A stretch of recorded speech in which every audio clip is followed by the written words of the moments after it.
사도행전 21장 17절에서 40절까지 하나님 말씀 전하겠습니다. 바울은 오순절 절기에 아마도 AD 57년 한 5월 29일 날짜까지 정확히 얘기하시는 분이 있는데요. 다섯 번째 예루살렘 방문을 합니다. 17절에 보니까 예루살렘에 이르니 형제들이 우리를 기꺼이 영접했다. 이 기꺼이란 말은 흐뭇하게 기뻐하면서 맞이할 준비가 되었다, 이런 뜻입니다. 그러니까 따뜻한 환영을 받았다. 근데 이 만남은 비공식적인 만남이었고, 다음날 18절에 보니까 이제 공식적인 만남이 이루어집니다. 그러니까 바울은 최선을 다해서 이 예루살렘에 와서 만나기 위해서 애쓰는 모습이죠. 바로 다음날 18절에 그 이튿날 바울이 우리와 함께 야고보에게로 들어가니 장로들도 다 있더라. 자, 우리 이 장면에서 뭘 느낄 수 있냐면 이방인 사역을 이끄는 바울과 그리고 유대인 사역을 대표하는 야고보, 이게 딱 만나는 거거든요. 그래서 여기 보면 바울이 우리와 함께, 그 우리라는 것은 개척한 이방 교회들에서 온 많은 대표들 그렇게 서 있고, 이제 야고보와 예루살렘 교회를 대표하는 장로들이 딱 서 있고, 이렇게 딱 만나고 있는 장면이죠. 초대교회 지도자들은 이렇게 하나됨을 굉장히 중요하게 여겼습니다. 오늘 본문에는 말하고 있지 않지만 이 헌금이 전달되는 일이 있었거든요. 그 헌금은 어떤 겁니까? 바울이 이방인 교회에서 열심히 모금해서 예루살렘 교회를 섬기기 위해서 가져온 헌금 아닙니까? 그것을 전달했을 것이고, 그것을 통해 교회가 하나됨을 이루기를 바울이 굉장히 기도했고 원했던 바다. 그런 일들이 오늘 본문에서 이루어지고 있는 것입니다. 이제 우리 청라삼일교회가 인천 노회에 이제 소속이 됐고, 노회도 끝났고, 그 노회에는 또 조그만 서쪽에 서시찰, 중간에 중시찰, 북쪽에 북시찰, 동쪽에 동시찰, 이런 식으로 이제 시찰이 나눠지는데, 저희는 이제 서시찰에 이제 포함이 돼서 이 지역의 목사님들과 만나는 시간도 가졌고, 그리고 우리가 이 지역 교회와 잘 관계를 맺는 것도 굉장히 중요하다는 생각이 듭니다. 그래서 교회는 혼자가 독립된 교회가 아니라 다 같이 연합하고 하나 되고 서로 기도해주고 관심 갖고 교제 나눌 수 있는 그런 공동체로 성장하기를 간절히 원합니다. 교단마다 분위기라는 게 있는데, 이제 감리교단 쪽이 좀 지역 교회들이 잘 모여요. 서로 연합도 잘하고. 근데 우리 장로교단, 특히 합동은 개교회 중심이 너무 강해서 이런 연합이나 이런 것들이 많이 약합니다. 그래서 우리 교회는 이 인천 지역, 인천 노회, 서시찰 지역 교회와의 좋은 관계와 기도 제목을 나누고 서로 협력하는 그런 사역들이 이루어지기를 좀 원하는 마음이 있습니다. 19절에 이제 바울이 문안을 한 다음에 하나님이 자기 사역을 통해서 이방 가운데서 하신 일을 낱낱이 말했다, 이렇게 얘기합니다. 바울은 선교 사역을 마치면 항상 교회에다 보고를 합니다. 1차 때도 그랬고 2차 때도 그랬고 3차 때도 그랬고 모든 선교에서 항상 그랬어요. 항상 교회에 와서 보고를 합니다. 이거 굉장히 중요한 겁니다. 바울의 보고를 듣자 모두가 하나님께 영광을 돌리죠. 그러므로 우리는 항상 교회 중심적으로 우리의 사역과 우리의 삶이 진행이 되어야 됩니다. 바울이 먼 선교 여행을 다 돌아와서도 항상 교회에 보고하고 교회에 알리고, 그래서 그 교회가 항상 중심이 되어서 모든 사역을 관할할 수 있도록. 그래서 저도 이제 선교사를 파송을 한다거나 또 그런 선교사가 또 교회에 보고를 하고 어떤 그런 관계가 잘 이루어지길 바라는 마음이 큰데 그게 참 쉽지는 않은 것 같아요. 교회는 파송하고 또 파송한 선교사는 교회에 보고하고 이 관계에 맺는 게 굉장히 어렵습니다. 오해도 생길 수 있고 조종하는 것 같고 또 뭐 자기 마음대로 하는 것 같고 막 이런 오해들이 굉장히 많은데 바울은 이거를 굉장히 지혜롭게 하고 있는 것을 보게 됩니다.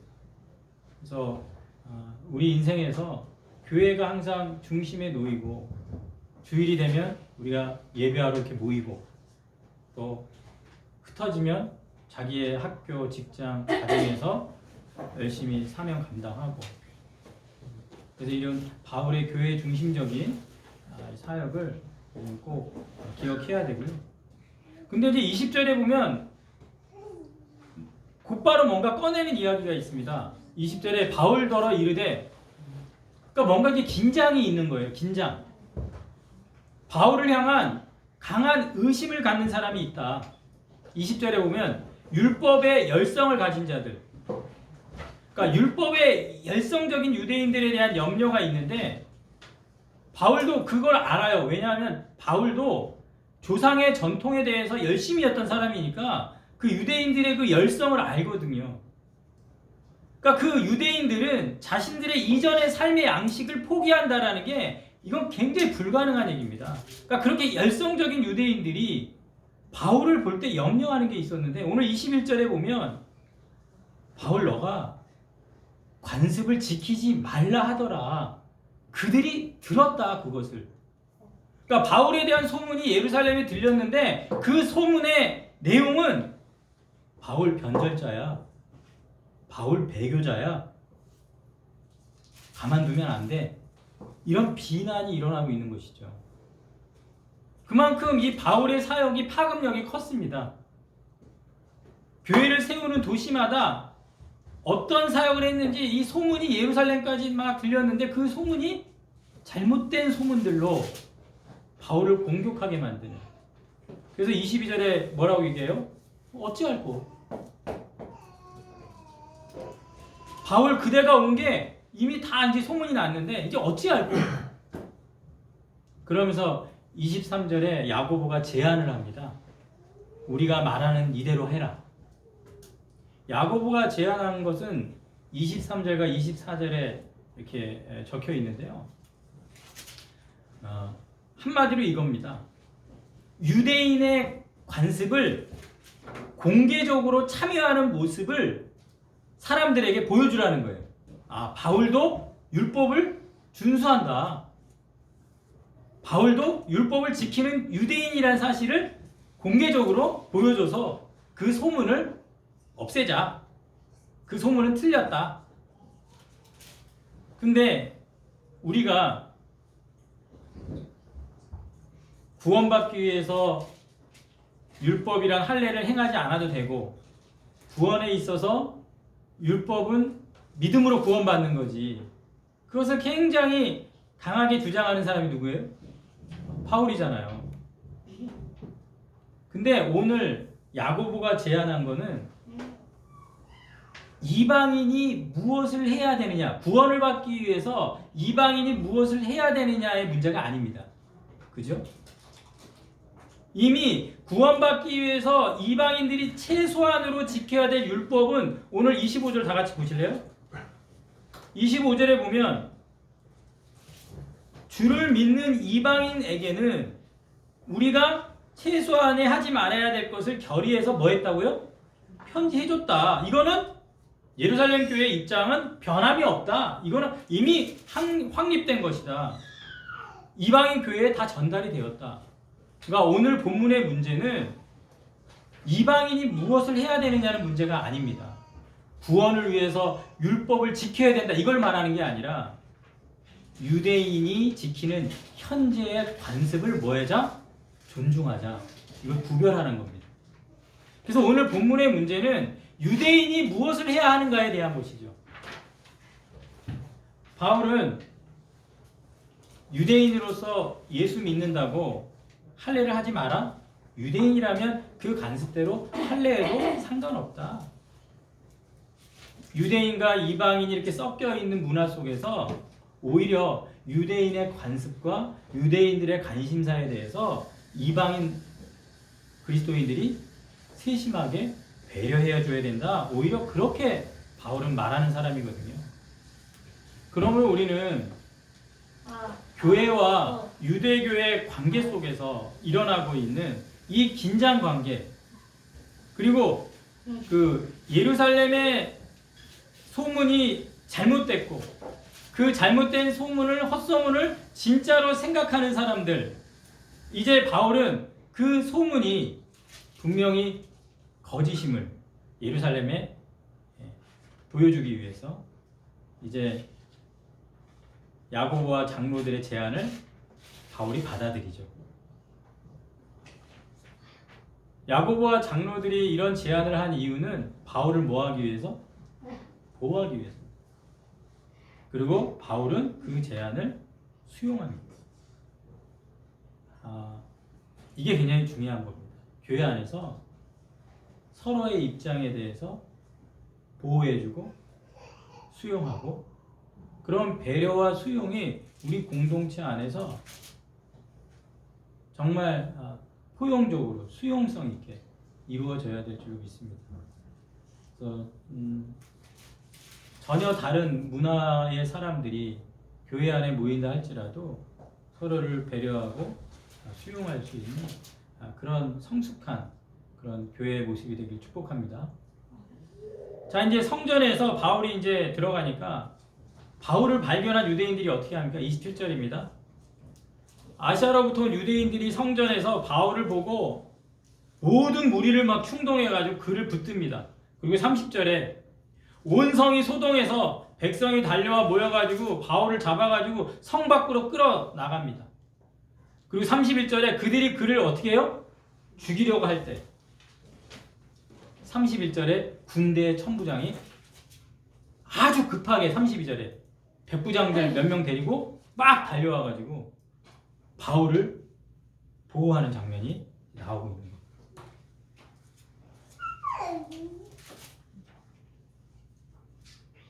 성전에서 벌어진 이 소동의 장면을 잘 보면은, 자, 바울을 공격하는 사람들은 누굽니까? 유대인이죠? 자, 바울을 보호하는 사람은 누굽니까? 로마인들입니다. 자, 이렇게 반대자와 보호하는 우호자들, 적대자와 우호자들이 사이에 끼어있는 바울의 모습을 통해서 우리는 뭘 보게 되냐면, 오히려 유대인들은 반대하지만 로마 관리들은 바울을 보호하게 되는 걸 보게 됩니다. 자, 이방인의 첫 회심자가 누굽니까? 로마 백부장 고넬료죠. 바울이 선교여행 떠나서 첫 번째 회심자가 누군지 아십니까? 구브로 로마 총독 서기오라는 사람이에요. 빌립보에서 바울이 감옥에 갇혔다가 이제 풀려나면서 떠나게 해준 사람이 바로 로마 관리들, 시험관들입니다. 고린도에서는 총독 갈리오라는 사람이 로마 당국에 공식적으로 선언해줘요. 이 포교 활동은 합법적인 거다. 에베소시에서는 그 서기장이 모임을 흩어지게 해서 바울을 보호해주고요. 오늘 본문에 나와 있는 이 천부장의 이름은 글라우디오 루시다라는 사람인데, 예루살렘과 가이사라에 2번 바울을 구금을 하지만 그것은 죽음을 면하게 해주기 위해서, 바울을 죽지 않게 하기 위해서 보호해 주는 거예요. 유대인들은 계속 반대하는데 바울을 지켜주는 건 누굽니까? 로마 관리들이죠.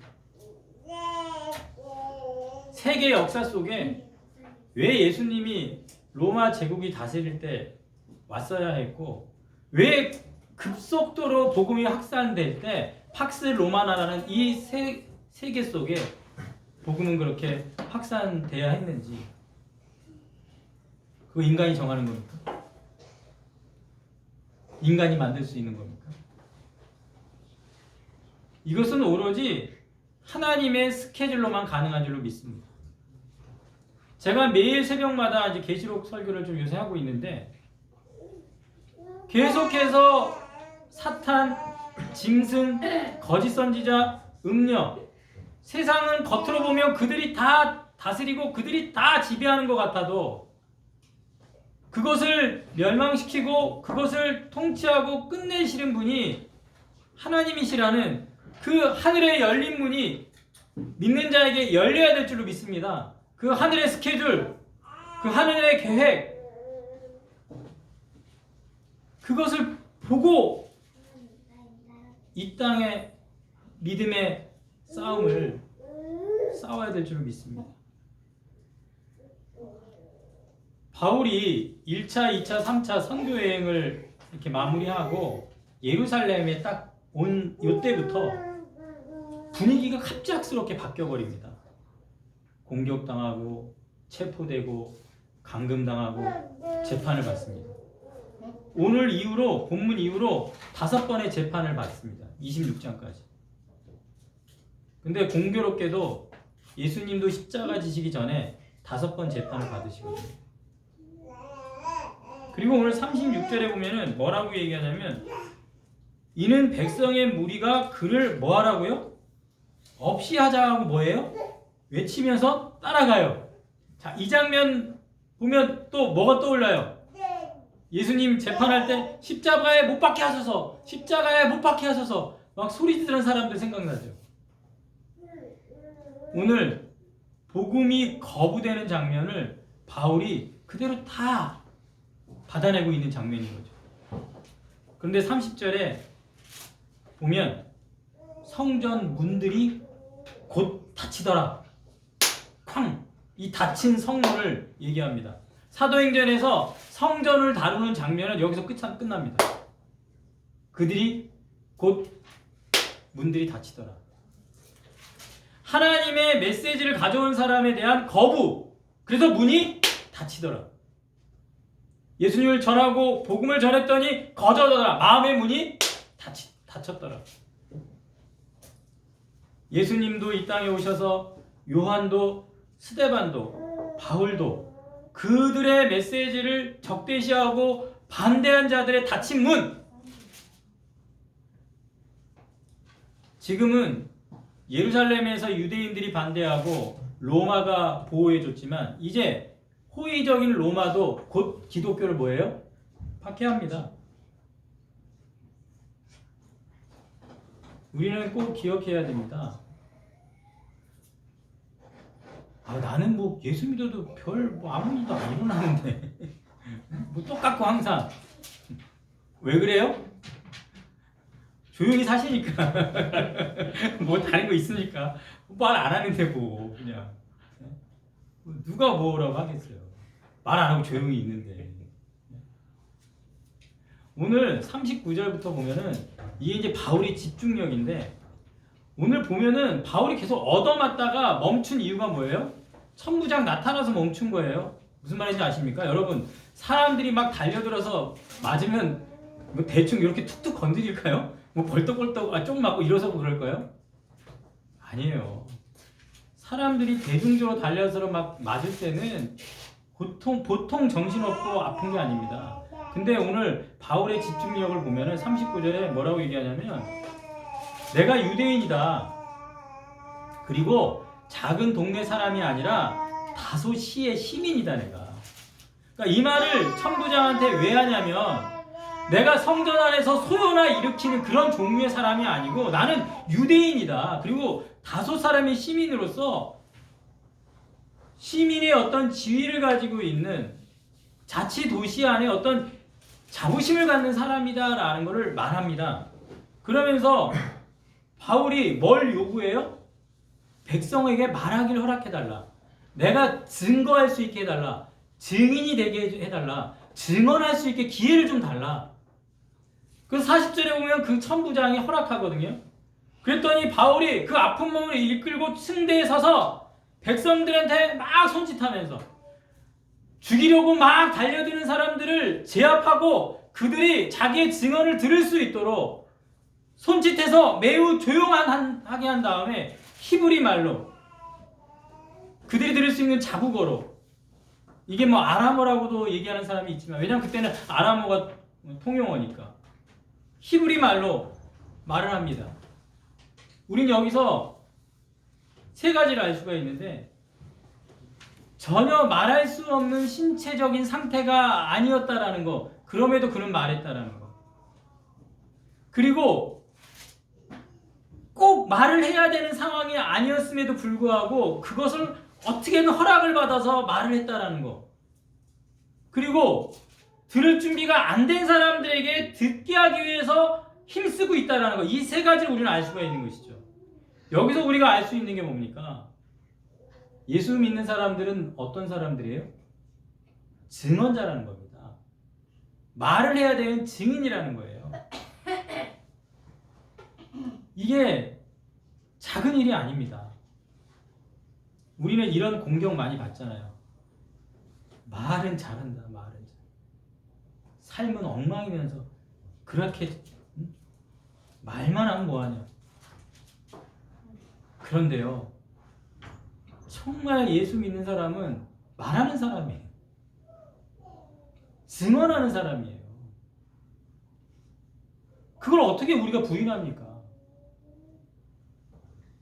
그렇게 증언하고, 여기 마찬가지로 증인과 청지기로 살아가서 균형을 이루는 게 중요한 거지. 말 안 하고 청지기처럼 열심히 예수 믿고 삶으로 보여주면 돼. 그렇지 않습니다. 성경은 그렇게 얘기하지 않아요.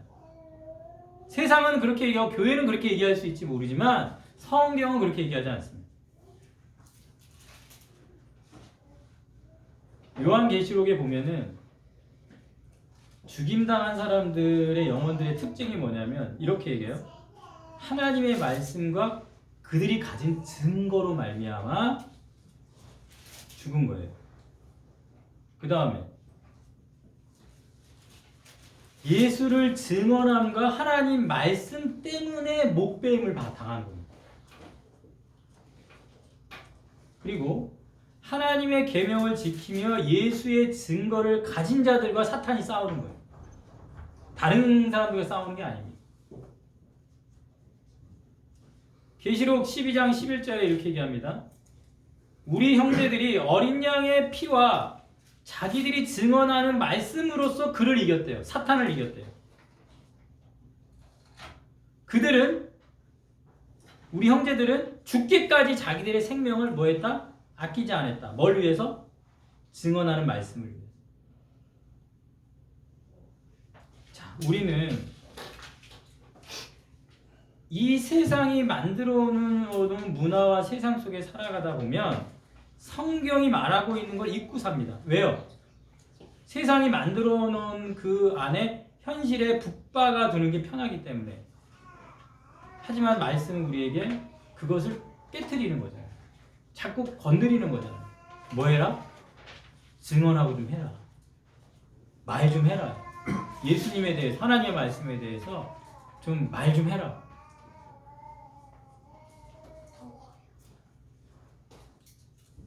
예수님에 대해서 다른 사람한테 얘기한 적이 언제세요?